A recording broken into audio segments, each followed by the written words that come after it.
What's up, guys? So I know it's been a good while since I did any kind of tier list or matchup chart for any character, but there's a tier list I've been working on since the release of Combat Pack 2, and it's more of a personal tier list, but I feel right now is a good time to share it. Now keep in mind that this is completely my opinion and how I feel about characters currently in the game. This tier list has gone through a lot of changing over the months, especially with how many characters I've played with and practiced to get a better feel with. Now the first group of characters are going to be S tier characters. You can use S plus or whatever. For me, I'm just going to have S as the highest tier placing for now to keep things simple. I believe that there are 4 characters that are S tier. And this group of characters are also ridiculously good in the right hands.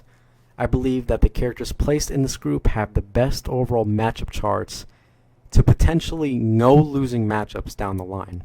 And these characters are the best it's going to get. Now starting off with the 4 characters, we have Mileena. And keep in mind, every character placed in these groups are not in alphabetical order or placed from best to worst. They're just randomly jumbled within the group, so keep that in mind. Now, Mileena has amazing footsies, great zoning, an armor launcher, a 6-frame poke, great anti-zoning, a safe tracking x-ray. She hits like a truck. She has the best anti-air in the game with roll, which also doubles as the best meterless wake-up in the game. She has 50-50s, mix-ups, staggers, restands, armor breaks, the benefit of a female hurt box. She builds insane amounts of meter while also not being completely meter dependent. Also in this list, I have Acidic. And Acidic has ridiculous ground footsies, an amazing anti-air, a plethora of armor attacks, including one of the best armor launchers in the game. Great projectiles. Acidic is one of, if not the hardest character to make a comeback on if you have low health. He has great 50-50s, mix-ups, restands, high comeback potential, crazy amounts of damage over time ticks, and the benefit of having Alien's Hurtbox. Also in this group, I have Demo Sonya, and Demo Sonya is probably one of the best neutral characters in the entire game. Grenades can be used in so many different ways and can be used to set up and cover or create so many situations where the opponent will more often than not have to pick their poison between risk getting launched by grenades or being forced to eat a mix-up. Her mix-ups and 50-50s are insanely hard to block. Her control with jump 1 and dive kick are criminally underrated.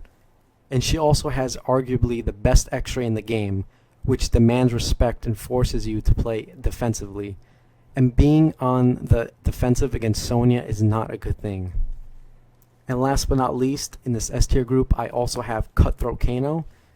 Cutthroat Kano has absurd reach with his knife swipe move, which also converts into anti-air combos if clipping an opponent who happened to be jumping at that time. He has solid ground projectiles, amazing armor attacks, one that is an 8-frame armor combo starter, which is also one of the best reversals in the game. And he also has a completely safe armor attack on block with EX up ball. He has great anti-zoning with aerial ball. He has 100% completely safe 50-50s that also start combos in the corner. He does absurd amounts of damage with his buff. He has great frame traps, great pokes, and one of the best comeback characters in the entire game. So these are the characters that I have currently in S tier. Now guys, for the rest of the groups, I'm not going to be going in super detail with every single character because then this video would take way too long.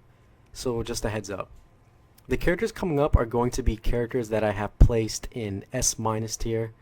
This group of characters are the characters that if the S tier get nerfed, these characters will become the new face and run the show.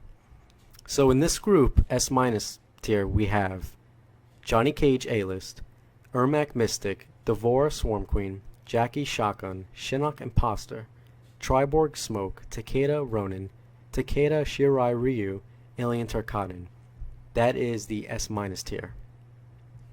The next group up are the A plus characters, and all of these characters are really good and very cheap.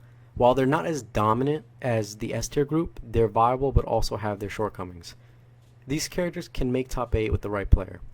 So in A plus we have Jax Wrestler, Jacqui Filato, Tremor Crystalline, Predator Hish-Qu-Ten, Alien Conjurer, Takeda Lasher, Cassie Cage Hollywood, Sonya Covered Ops, Scorpion Hellfire, Kungjin Shaolin, Torr Ruthless, Raiden Displacer, Liu Kang Dragonfire, Aaron Black Gunslinger, Sub-Zero Grandmaster, Reptile Deceptive, Mileena Ethereal, Ermac Master of Souls, Ermac Spectral, Quan Chi Sorcerer, Jason Unstoppable, Jason Slasher, Jason Relentless, Shinnok Boneshaper, Kodokan War God, and Johnny Cage Stunt Double.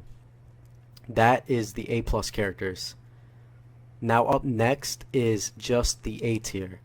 And these characters require just a bit more work than the A plus tier, but the A tier characters are not far off.